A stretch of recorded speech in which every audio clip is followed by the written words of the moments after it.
house in a red state, average red state, according to research by Trulia, Jed Kolko, $100 a square foot. In the average blue state, it's $200 a square foot, but it's probably 5 or 10 times that in a big metro market like Manhattan or Boston.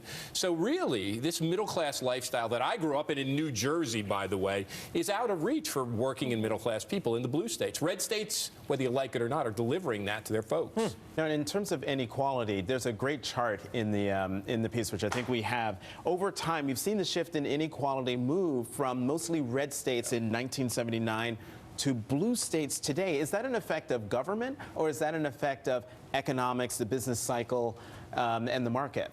I think it's only partly effective government. We know the red states have been low cost, low tax, bus unions, right to work, and I think that had a role. But in the blue states, it's just that costs have gotten so high, and really, we all know this, the good, high-paying manufacturing jobs disappeared, and our economy is cleaved. Our labor market is cleaved into those high-paid knowledge jobs that maybe a 20 or 30% get, and then the rest left with these low-paid service jobs, and then blue states, that's just become magnified.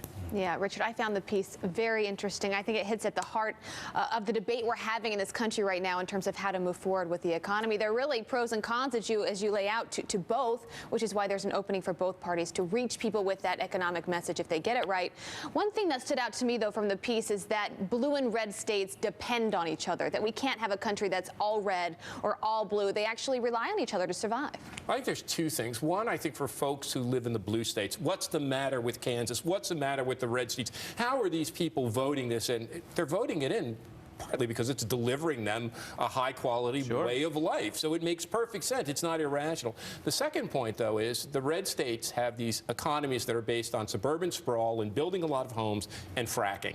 I think both of those two things can't be depended on. The blue states really have the knowledge economies, the high-tech economies, the innovation economies that are going to power America forward. And in some ways, these two groups of people need to get together. One example would be a place like Houston, a place that took those resources, that took that energy money, and turned it into great universities, great knowledge centers. So I think there is a way forward. We're going to have to figure out how to do that. And Abby's question points to something that actually Mike Huckabee is kind of arguing in a strange way in his book, God's Guns, Grits and Gravy and Gratuitous Cultural Pandering, I think.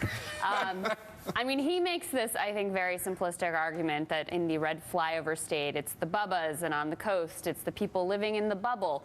But I do think that there is an increasing divide culturally between the blue states and the red states. I mean, we talk about wealth inequality, but that's another sort of divide, another sort of two Americas. Yeah, we've looked a lot at this on everything from gun control to abortion. You can go down the list. There's an incredible cultural divide, but I do think that's underpinned by economic circumstance. The people coming to work in the blue states, you know, or migrating from everywhere to the blue states, they're the kind of people who want to work in a knowledge economy, want to work in a high-tech company, work in media or entertainment. They know that women and men and gay and straight, we all got to get along. People migrating to the red states have a different kind of, perhaps different kind of philosophy, and they have a different set of cultural values. So our country is polarizing both economically and culturally, but I think it's the economics that lead the culture rather than vice versa. Right, and that's really a big point the president was making in his speech. Richard, Florida, thanks for your time today. Thank you guys. Great to be with you. Great.